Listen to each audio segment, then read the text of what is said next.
Okay, do you want to go ahead and kick it off? No, that's your job. No, I said you want me to kick it off. Yes, please. Okay, all right, perfect. Welcome, everybody. My name is Trish Ennis. I am the Executive Director for the Colorado Safety Association, and Tatiana Chapman is our Safety Consultant and Training person. I get your title wrong all the time. It's okay. These are all things training and consulting. So we are joining together today to do a holiday safety presentation. It's kind of fun, you know, it's something that we want to talk to everybody about. Just keeping your eye on safety during the holidays. It's not a real technical presentation and it's not very interactive, I will say, because I would say it's more presentation than training, but you know, that it is what it is. We want you to go through the holidays safely. So thank you for joining us. We are recording the session. So if you don't want your face on camera for other people to see, feel free to turn your camera off. Tanya has selected the mute all attendees section, but if you do want to chime in, ask a question, raise your hand, you can press your space bar to unmute yourself, or you can unmute you've got the settings so they can unmute, right, Tanya? Yes. Okay. So feel free to do that. We just keep everyone's microphone off so that there's no disruptions for background noise, conversations, etc. So as I said, we are recording this. This session qualifies for safety group credit for the Pinnacle Safety Group. If you're on the live presentation, we will be making this available to others as a recorded session once we're done. The recorded session will not be eligible for safety group credit, and that's just a Pinnacle rules. That's not a CSA rule, but it is what it is. Moving forward, just a little bit about Colorado Safety Association. If you're a member, you probably know a little bit about us, but we provide safety training and consulting services to our members. We've been around since 1968.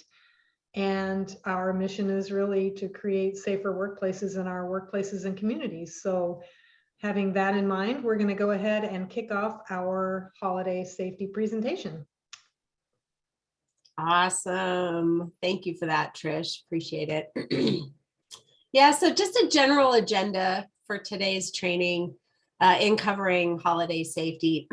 Really, there's so much that you can consider to talk about, and we're just really kind of skimming the top. Anybody that signed up for this class, we'll be glad to send out a PDF version of this PowerPoint, which will have the links in it available for you to go to refer to if you need additional information or want to dive in a little deeper to any of the topics.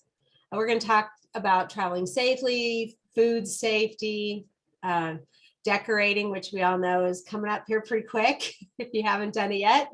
Home and family safety, toy safety, which is also a good one. And then the all-important mental health.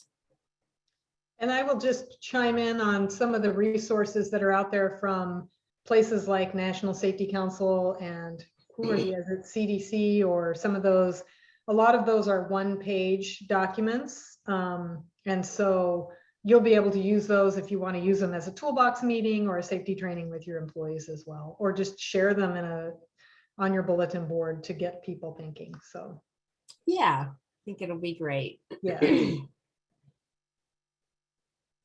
All right, so traveling safe during the holidays. I'll do this one and you can talk about airline travel since you do more of that, but yeah, we know that this year, actually one of the challenges this year probably is that many more people plan to drive to their destinations than have in the past. And I think that's just kind of the current state and the frustration that people are having in attempting to fly. So we just want to remind people of that general concept of being ready and being prepared to travel on the roadways. You know, really take a good look at your car, the vehicle that you're driving. Make sure that it's serviced, that it's ready to hit the road. Checking for tires, you know, the wear on your tires, changing the oil, making sure you have windshield washer fluid, all that, you know, very basic things. I know for me, you know, making sure you know how to get to your spare tire and where the jack is on your vehicle is another huge issue. And I've recently found out that not all jacks work the way they're supposed to. And sometimes you actually need a little leverage underneath it, like a 2x4 or a 4x4 to get enough height to lift your vehicle off the ground. If you don't know that about your vehicle, you should probably check it out. Have an emergency kit. It's always a great one. Have a basic first aid kit in your vehicle because you just don't know when you might need that. A few other things, making sure that you have power cords for your phones and things like that. That's going to be important, especially when an emergency comes up. If your phone is dead, it's not going to work. Next one, let people know where you're going. Let at least one person know where you are. I'm kind of a single road warrior in my personal time, and I typically let at least, one of my kids know where I'm going and when I'll be back, just in case, right? And that's going to be important for your overall safety. As we go into the holidays, we know people are out shopping. We have valuables in our car. When we do have valuables in our car, try to put them where they're not going to be noticed or seen by others, or just don't have them in there if it's possible. And then pets in our vehicle can be something that we really need to consider. Are they secure? Are they safe as we start hitting the road? I love this picture too. And that's safety for your pets in the event of an accident, but it's also safety for you if they get excited and start jumping around the car.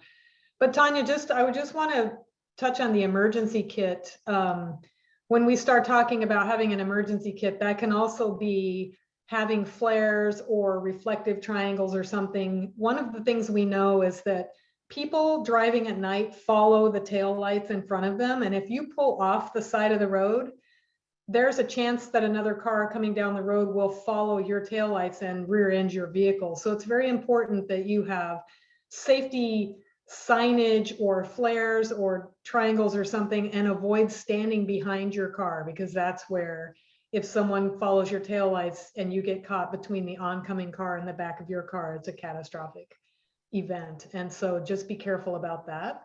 And avoid trying to stand on the road side of your vehicle, because if it's icy, people can slide into you. So one of the most dangerous things during driving at night and in bad weather is having to pull off the side of the road and the risk of being hit by other travelers. So just wanted to bring that up. Oh, that's a great one. All right, let's go to the next slide. Flying. Probably one of my favorite topics. This may seem silly, but remember where you parked your car. I've got my areas where I typically park, but if that's not available and you're rushing to make a flight and you forget where you parked your car, it can be, really inconvenient when you're coming back. But you also don't want to be cruising around in a dark parking lot at night if you have a late flight home. So remember where you parked your car. Strategy I use is I just take a picture of the closest parking column to where I parked my car if it's in a parking lot, or make a note of the space if you're flying on one of the off airport lots. They typically give you a little postcard that said you're in space XYZ, and I always lose that. So if I take a picture of it, then I'm going to be able to tell the driver where my car is as well. I used to do that when I traveled a lot because I would come out of the airport and kind of, oh shoot, where is it today? Yeah, I spent over an hour looking for my car one time at Seattle airport, and it was really horribly terrible. So, I had no idea where I parked. Yeah, I was in college. I like to think I've learned a lot since then, but at any rate. So staying hydrated, really, this is a key thing when you're flying. With all of the air exchanges on the airplane, it's just very dry. And so it's important to stay hydrated. Lots of airports now have the bottle filling stations. You can take your own water bottle and fill it there instead of paying $6 for a bottle of Smart Water. But whatever you have to do, try and stay hydrated. And consider that a lot of the airlines are no longer serving alcohol, but if you're, spending some time in the bar before you get on the airplane, remember that alcohol can dehydrate you. It is a diuretic, as is caffeine. So make sure that you're supplementing those liquids with water. protecting your health, masking up, it's an airline requirement, and just understanding what the requirements are for certain airlines. I've been flying Southwest, and their statement is, you can't have a mask that's a mesh, which that's an interesting choice anyway, but regardless, you can't have a mesh mask. And they're not accepting some of the bandanas or neck gaiters. They're saying it has to be a mask that provides some kind of protection, whatever their criteria is for determining that. But just make sure so that you don't get there and you don't have the right protective gear. You want to leave plenty of time for security. There are disruptions during the holidays. You have a lot of people who don't typically travel, so it can take longer to go through security. DIA has a lot of construction going on, so they're tinkering with their security lines, and it can be confusing. So just make sure you leave time and you reduce that stress of potentially missing your flight. One of the tips is to put your contact information inside your baggage as well as on the outside, so that if your bag gets lost and the tag gets ripped off, they can open the bag and you have contact information on the top of your packed clothing and items. And then probably the most important thing really is carrying your medications with you on the in your carry-on bag, so that if your bag does get lost, you're not without the very necessary things you need when you reach your destination. Those are some great tips. And I know if anybody's flying out of DIA, you can go to flydenver.org. Is it org? Org, yeah. And they actually have they're updating that website as they've made changes to the security lines. There's some very specific areas depending on what type of clearance you have, whether you're going to go to the south end of the terminal or the north end of the terminal. It's different based on the type of traveler you are and potentially what kind of pre-clearances you might have in place. Right. And they have different, TSA pre is not open at all the security lines anymore. Yeah. So it's kind of crazy how they've done that. We've also provided this link for transportation.gov, and they've actually have some additional information about how to fly healthy. So when you get this, you can click on that link and take a look at it. And I think one more tip, Tanya, is if you look at the requirements in your destination area so that you can understand what the situation is, where you're going, whether that's COVID related or if it's just flu, seasonal flu, how high the flu is in that area. You can even look at crime stats for the neighborhoods you're going. So, kind of think about some of those things as well, so that you're prepared wherever you're going. Yeah, we haven't really even talked about traveling internationally, but we know there are a lot of challenges if you are traveling internationally, and that to come back in, if you go somewhere, it might be much more difficult for you to come back in, and you need to understand what kind of testing requirements might be in place before you travel. And I know Trish recently had some fun with that on a trip. Oh my gosh. Yeah. So that's like adding hundreds of dollars to your travel budget to do testing in the location where you're going. It really was unbelievable. So yeah, and I think that's one of the reasons why they said people statistically might actually be driving more this year than they have in the past. So kind of keep an eye on that. But shopping. Shopping. We're all going to start shopping soon if you haven't already. A lot of great tips on here. And really my biggest thing is if you are out and about and you're out traveling, shopping in the malls and things like that. We know it's a lot darker earlier now. If you're in a parking garage, anything like that, really be focused on being alert, right? Just keep an eye on your surroundings. Keep your phone put away as you are walking to your car after you've been shopping. And if you're carrying a lot of packages with you, that could be a safety issue. And if you are in an unsafe place, you can always ask security to walk you to your vehicle. So that's something to really, keep in mind and take seriously. Purses and bags, making sure that they're secure and that they're on you. is going to be important. I've recently thought about my purse. Like, it has a tiny little strap, and I thought, somebody really wants to take my purse, they could, and it'll probably just come right off of me. So, really take a look at what you're carrying, and, how you can be safer while out shopping. I don't know, who likes to carry their phone in their back pocket? I do. I do. Be mindful of that. If I'm just shocked that phones cost over $1,000 now, right? So they're just a target. People will want to take them from you. So keep an eye on that. And wallets too, right? For men. Yeah. Yeah. I mean, in a crowded mall, someone smacks into you like it's crowded, and suddenly you're lighter when they walk away, right? Right. And you don't even Yeah. know it. Yeah. And you don't even notice it. You don't even Pickpockets are know. very good at what they do, and they'll take your stuff without you even really realizing that it's gone. So to go along with being safe, when you're parking at the shopping malls in different areas, be mindful of where you're parking. Is there enough light? Is it a well-lit area? Especially if you're alone or with kids, make sure that you're really taking a look at that. We already talked a little bit about valuables in your vehicle, but try to keep them covered. A lot of times I'll put them down on the floor, put a blanket over it, things like that, a dark blanket, so that you can't really see that I'm even really trying to hide something. And then what about this picture? How many of us have packages stacking up on our front porch like that? We know that people are just out and about,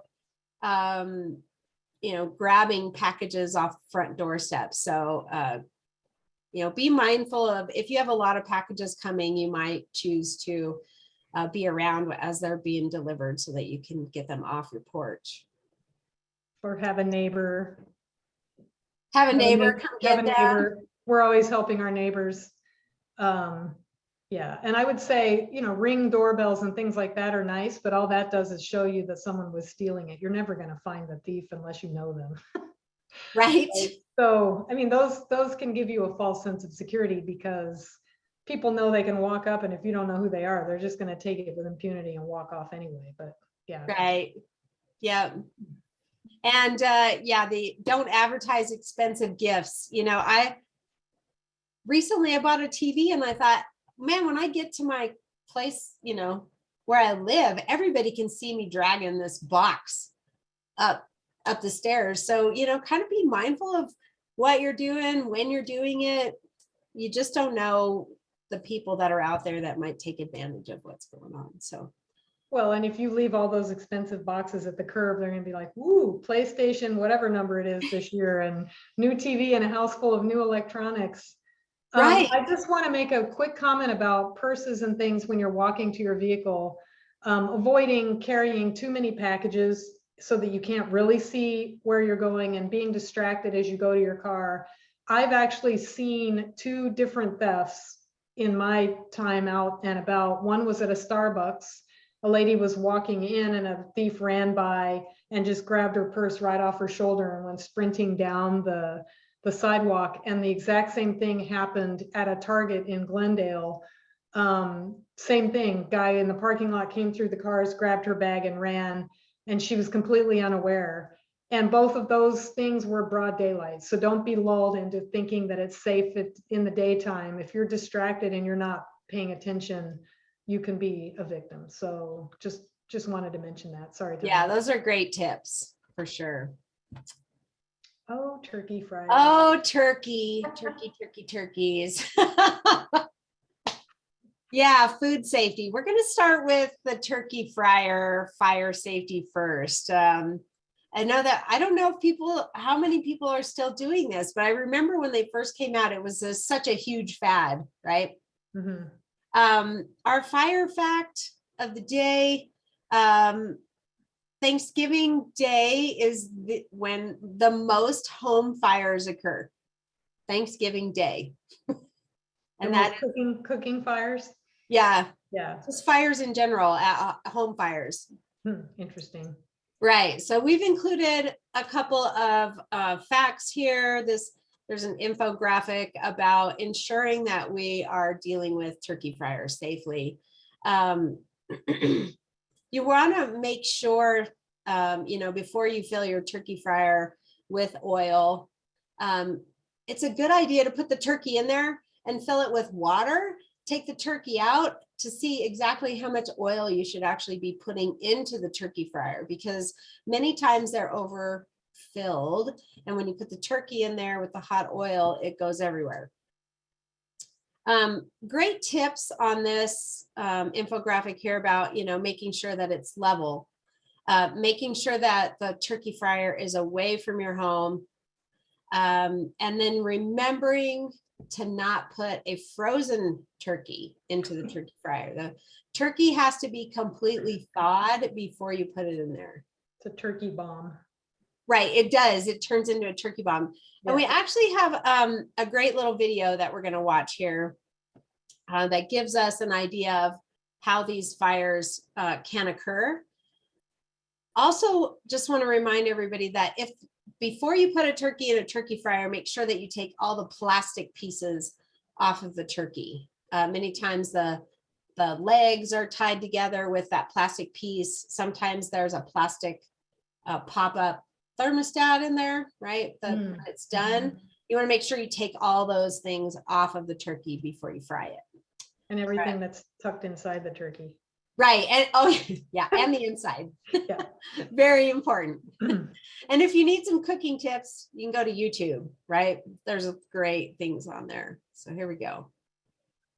Get my turkey. There he is. Going to do this.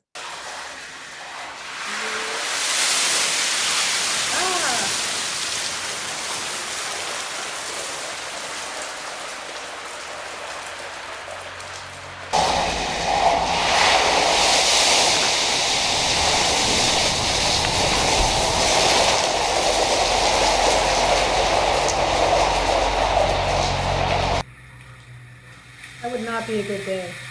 No, and here's a very interesting thing to watch. As he's actually trying to put out the fire and putting that oil and water, he's actually just pushing the oil around, and the oil is still on fire, right? While they're putting out the deck, the roof is burning. Right.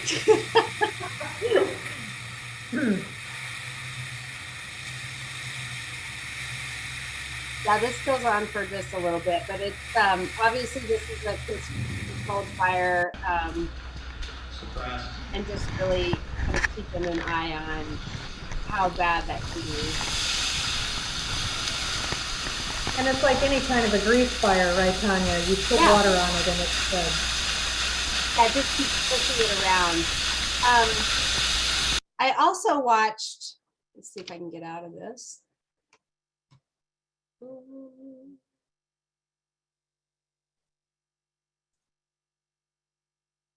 All right. I recently watched a video on turkey fryer safety, and the tip that the cook was giving about frying the turkey was to actually turn the flame off to the turkey fryer before you put the turkey in. That way, if there is an overflow or if there is any splashback, the grease that comes out won't catch on fire.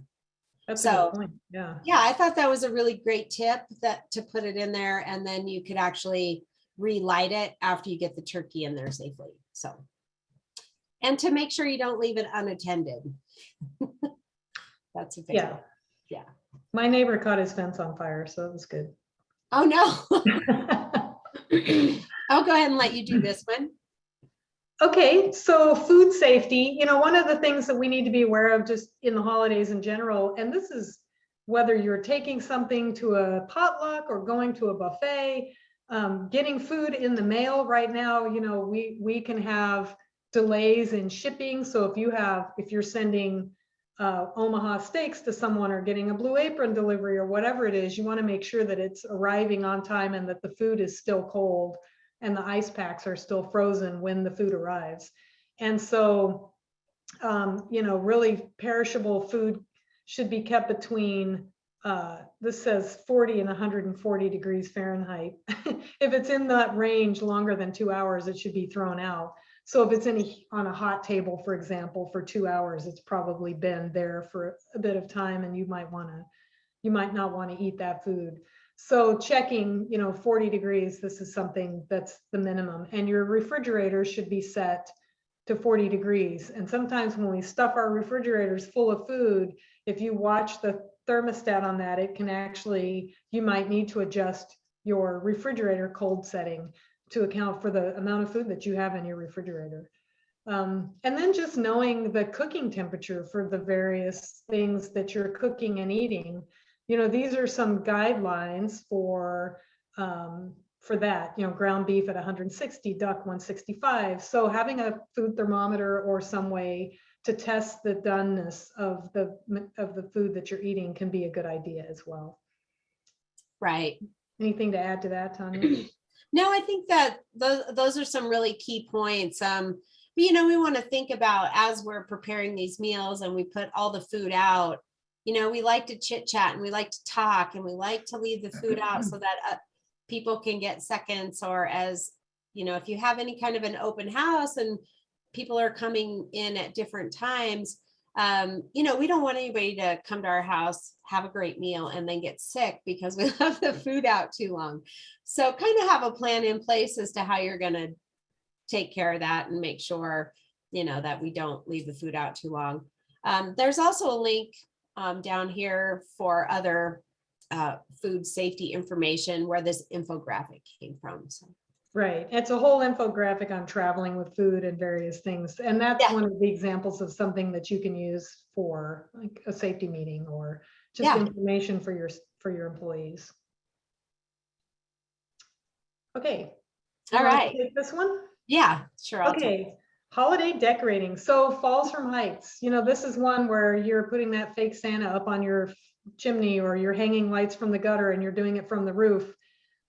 Maybe look for some alternatives. I found a telescoping pole that I can use to hang my lights on my gutter, and it's amazing. It just has it was so easy, I couldn't believe it. So last year I did a ladder-free decorating for the first time ever, which was actually liberating. So Falls from Heights are a concern. Fires, you know, again, fires just from the way you're decorating. If you have electrical cords that are not grounded, or outside lighting that's not appropriate for the outdoors. So you just want to make sure that you've got the right kinds of lighting. Don't get real creative and put live candles on your Christmas tree. That seems silly, but it happens. You know, looking for overhead electrical lines as you're walking around your house with your ladder, and then be aware of decorations that are hazardous to children and pets. So one of the things that we know is that your pets will chew on your tree and on your electrical cords, and they'll eat your ornaments. If you have cats, you have a special kind of hell in your life.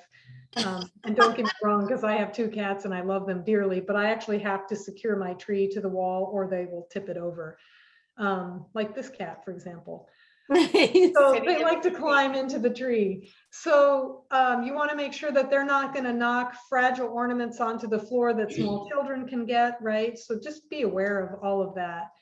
And then there are, you know, certain decorations that are hazardous to pets. You know, everybody hears about poinsettias being poisonous. Poinsettias for people can make you ill, but they can kill your pets. So you want to make sure that any plants that you have are not going to be toxic to your various 2-legged and 4-legged inhabitants of your house. And so that's always important as well. Yeah. And it's funny, as I was, you know, thinking about adding more stuff to this slide, that I did watch a few of those videos from, we'll just mention it again since we're recording, the National Lampoon's holiday with the Griswolds, right? And if you want to see all the things you shouldn't do for decorating at the holiday time, go back and watch that movie, because, or you can go to YouTube and watch a couple of the videos. You can see some huge electrical hazards. You can see them using a ladder. It's very entertaining, but not fun if it's what you're doing. Right. Right. I love this picture. So pretty. It is pretty, isn't it? Yeah. Yeah. So your UL approved labels, making sure that you have outdoor rated equipment using a GFCI. You can buy those smart plugs now that you can set timers. You don't even have to go outside and plug them in or unplug them. They'll come on with a timer if they are attached to Wi-Fi. Those are pretty affordable. And Yeah. then think about LED lights, which are not as hot as some of your other bulbs. They may be a little more expensive, but they also tend to not burn out one light in a string of 50 feet where you have to then go through 5,000 lights to figure out which one is Which one it killing your was. whole string. Yeah. So it's a stress reducing technique to have LED lights. Yeah. I think that's a good one to remember. Some of us, I'm one of those people. If I have something that works, I don't like to get rid of it. I like to hang on to it, but the safety measures in the newer lights, and we just want to think about upgrading if we haven't upgraded. And also making sure that you're not plugging in too many lights to one outlet, right? We don't want to be overdrawing and heating those outlets up because they can get hot as well. And those electrical fires can start as a result of trying to draw too many amps out. And I would say we tend to think about these things when we're at work, but we don't always translate our safety knowledge to our home environment. Right. Everybody on this call is probably guilty of that to some extent. So don't be daisy chaining your your power strips and things like that as you start decorating. Yeah, that's a great one. And you brought up the candles earlier, right? Don't put them on your Christmas tree. Right. Don't leave them unattended. Yeah, and that's a big one. With the it's called a menorah, right? Yeah. Many people will have those, and we want to be mindful of where we are setting candles in our home. We don't want them too close to, drapes or shears on the windows, those kind of things. So really be mindful of where you're placing your candles and not burning the candles when you're not home, right? Yep. Like that picture. There you go. Looks like it's sitting on the floor. Decorating for the holidays for tree safety. I think you covered a few of the things on tree safety, but one of the big things we have to recognize is, let's talk about live trees first of all. If you bring a live tree into your home, they're beautiful, they smell wonderful, they're very festive. Make sure that you're keeping them watered, right? When you get them home, you should really cut a couple inches off the bottom, set it into the stand, make sure that there's plenty of water in there and that you're keeping it watered daily, because that can make a huge difference. And we're going to watch a video here in just a second. We also want to make sure that where you're placing the tree in your home is in a safe place. We don't want the Christmas tree placed next to a heater or next to the fireplace for obvious reasons. That can actually be something that causes the fire in your home. So that's a live tree aspect, but not artificial trees. I watched did some research on artificial trees, and they can be toxic, right? They can contain lead. They can have an odor or a smell from the manufacturing company. So one of the tips I read was if you do bring home an artificial tree, you might want to set it up out on the back porch or in the garage to let it air out before you even bring it into your house. And then you might choose to make sure that you're wearing gloves when you're handling the artificial tree as you set it up. And be mindful about, like Trish said, with cats and the kids around the Christmas tree to make sure that, we're not tipping it over. And I also read with the artificial trees, you can get them so that they are, you want to make sure you get one that's fire resistant. Mm-hmm. But the other thing is if you do have an artificial tree, many times the decorations and everything that you put on the tree can actually be the fire hazard as well. So you want to kind of be mindful of where you're still placing that artificial tree. Do you have anything to add to that before we watch the video? Nope. Okay, here we go.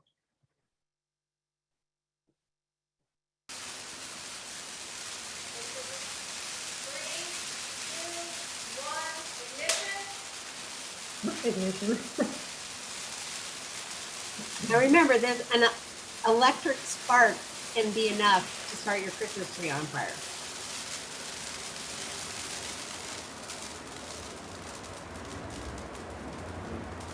And this Terrifying. is 17 seconds, right? Not 17 minutes. Yeah, that's seconds. Yeah. And this again is just a fake setup home. If this was your home, the fire would actually be traveling across the ceiling and catching anything else on fire as it's traveling across the ceiling, right?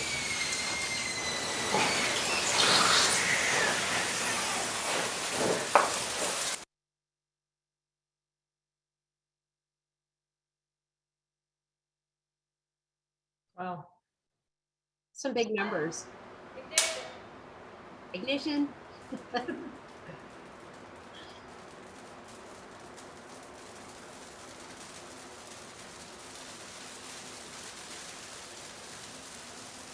So not quite the same result from the watered tree as the unwatered tree, right? But neither of them are good scenarios. So unplugging your tree or turning off the lights when you're not home can be good. Don't leave it lit all night long. I mean, there's just things that you can do to minimize the hazard. Right. Yeah, and make sure that you're turning your lights off if you leave, right? A lot of people like to, they're so festive and they're so beautiful. We like to leave them on, but it's just really not the safest thing to do.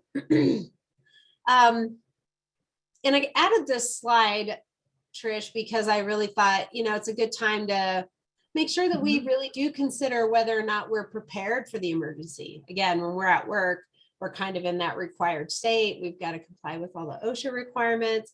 Do we need to do that at home? We should take safety home with us. So if you didn't do it when we changed the clocks for daylight savings time, do it before we go into the winter months. Check your smoke alarms, check your carbon monoxide CO alarms. Did I say that? CO? Yep. Check your CO alarms, make sure that they're working, they have backup batteries, all of that. Do you have a fire evacuation plan? That's a good one to think about and talk about, especially with your kids, and also consider what your access in your home looks like. If you have a second story home and you only have one set of stairs to get down, how would you get out of the second floor if you had that Christmas tree fire occur on the first floor of your house? These are great time to think about this before we set up our tree and everything. And then have a first aid kit, make sure it's stocked up, ready to go. I would say also basement rooms, if you don't have an evacuation window, how do people get out of a basement area? Lower levels that may be subterranean or whatever, below grade. Yeah, no, exactly. Yeah. That's a great one to think about for sure. Toy safety. Making sure toys are age appropriate.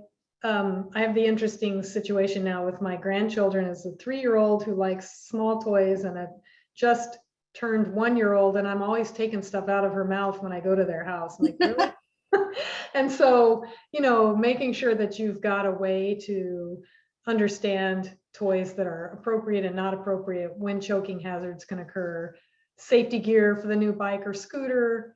And then there's the Consumer Product Safety Commission has a recall page, and you can go and look at toys, and it'll include all kinds of things like when I went on there this week, there was a backyard play structure that had been recalled because the top of the climbing structure can collapse, creating an entrapment hazard. There's toys, there's clothing that might have ties on it that are choking hazards. So things like that, you can go. There were some helmets that had been recalled.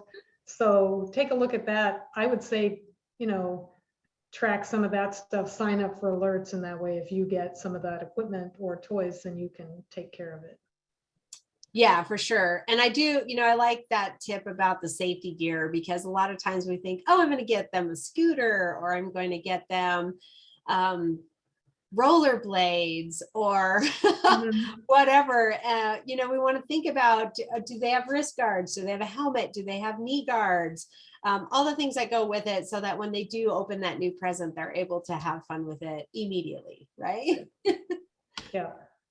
All right. Mental health. Mental health. You want to do this one? Yeah, can I jump in here? I was at an ASSP conference a number of years ago. It was at the Gaylord Opryland thing down in Nashville, I guess. Oh, that sounds like a fun place. Yeah, it's a big fun place. And I was talking to one of the security guards and I said, what is your most frequent call? I was assuming it would be theft, right? Theft from a room or something. And he said, no, it's domestic violence. I said, really? Going to a place like that, it's a vacation spot. It's, you're there to have fun. And he said, the thing that we see is that people have such high expectations for their vacation that if things don't go perfectly or as planned, the disappointment is so stressful that they get angry. And he said there's a lot of domestic violence and disputes because of that, which I was really a little bit surprised, but I guess if you think about it, it makes some sense. So, having expectations that are realistic, right? The holidays can set you up for stress just because we want them to be so special. And if it doesn't come to unfold the way you want, it can be disappointing, frustrating, isolating, can make you sad. So, as families change and grow, your traditionals and rituals will change. That's something I think that is important to keep an eye on. Being flexible and open to creating new experiences. We've still got some things that are impacting the way we can travel and gather and enjoy each other's company.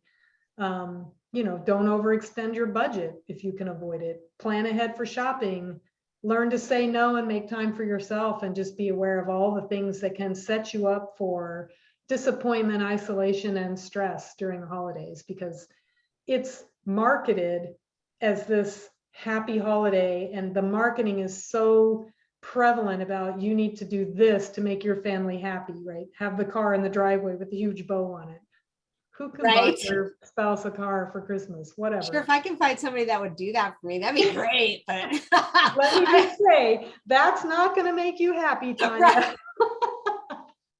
Yeah, I think the realistic goals is interesting. And part of, I think, with some of the challenges that we're still dealing with in our environment today, we want to think about planning ahead. If there are things you want to do, we know that many activities are going to be occurring, but a lot of times you need to have reservations, you need to have a ticket in advance. And I've been doing some time pre-planning so that I don't get disappointed later because I really want to go see something or do something. So I don't know, keep some of that in mind. Try not to wait till the last minute, right? Do some advanced planning. But also have a lifeline, have someone you can reach out to if you're feeling isolated and sad. That's a good one too. Loss of a loved one around the holidays can make it really hard. So everybody seems to be celebrating and you may feel sad. These are just the reality of the holiday time. And it's really important to take care of your mental health so that you're not expecting something of yourself that you can't provide. Maybe you're fighting depression, right? And you've got some grief. So those are things to keep in mind. Yeah, I think this is a huge one. And I think people are a little more aware of this now, especially with all the challenges we've gone through in the last 2 years. But acknowledge your feelings. I'm not a counselor by any means, but I've done my share of counseling, and really being in that moment, being present with what you're feeling, And then making sure that you are taking time to say, it's okay for me to feel sad for a period of time. It's okay to feel those feelings. We've all had to deal with different things. But if it goes beyond kind of, acknowledging it for a moment, and now you're kind of stuck in that, reach out, ask for help. If you're lonely or isolated, there might be things that you can do in your community. Seek out those types of events, whether it's a religious or social event or a different community type thing. One of the things I do is I have a few very close friends, and I talk to my friends and just very open and honest about struggles and challenges, and being able to express that and have somebody be there for you to say it's okay and I'm here for you is great. And maybe, one other thing we can do is volunteer, right? I've always kind of gone with that. It's better to give than to receive. And so sometimes that keeps me in a different place where I think, when you're struggling and you kind of feel sorry for yourself, if you give to others, you see a different aspect about life, and you're able to really maybe help yourself through those difficult times too. And of course, the last one, if you need professional help, seek it, right? Ask for help. And I would also say, be aware of your coworkers and employees, right? Because they may be struggling as well. And we know depression and suicide are big issues in the workplace. And so having conversations with your coworkers, just asking them occasionally, how are you doing? How do the holidays affect you? Is there anything we can do to help you? And just knowing that somebody cares about how they're feeling can really change their experience. So, yeah, and maybe even the employee assistant programs, it's a good time to remind your employees about the programs that you may have in place, so that that information is readily accessible if there's a need for it, right? It's a good time to make sure that people know that it's there. And lastly, health. You want to do this one? Sure. Try and keep your healthy habits going. Get some exercise. Excuse me. It doesn't have to be a 10-mile run. It can be, I'm traveling right now, and it's really hard down here to find time to go out for a run. So I packed my jump rope, and I can go out on the carport. The neighbors were looking at me yesterday like, what is she doing? 10 minutes of jump rope is harder than you might think, but it's just a way to get your body moving. Try and avoid overeating, overuse of alcohol, tobacco, and drugs, getting plenty of sleep, and just try and pace yourself, because it's easy to get caught up in the festivities. So yeah, for sure. And all the different things, right? Trying all the different foods or trying all the different drinks, and there's so much of it, and there's candy, right? Yep. It's everywhere. Yeah. And I do like, I'm sorry, I would like to learn how to jump rope for an extended period of time. It's probably not happening for me. But you can even start with little things. Take a walk around the block, right? Take a walk down the street. Yeah. And sometimes, just getting outside when we have those nice days, like we have down here in Colorado, the last 2 days has been gorgeous. Today, not so much. It's a little cold and dark and gloomy, but just some great tips to make sure that we are keeping our health in mind. Yeah, so I just kind of thought, well, how do we summarize this? How do we really take this information and kind of move forward? And I think the be kind always is something that I've been trying to keep in mind, because it seems like there's a lot of struggles when we go out. If we go shopping, there's not enough staff, there's not enough people. Just being nice to one another, being kind and treating people like we want to be treated. Looking out for one another. That's something else I think we can really do to get through this year and I don't know, make life a little better.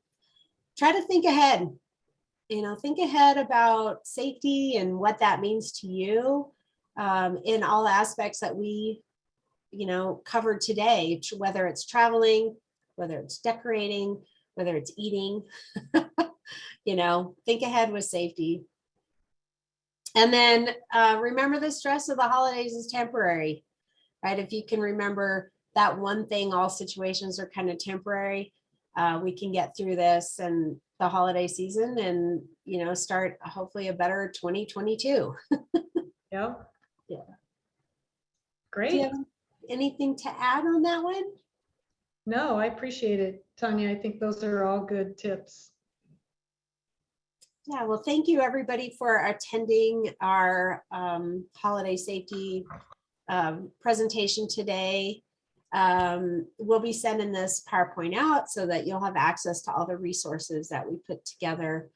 If you have any questions, feel free to reach out to us. And as Trish mentioned, we'll make sure that everybody who's in the safety group will get credit for attending the live presentation today. Yep. Did I cover everything? Yep. That's it. All right. Thank you very much for joining us. Yep. Have a wonderful Thanksgiving and a Merry Christmas. And we appreciate all your support. Thanks. Thank you. Bye. Thank you. Yep. Bye. Bye.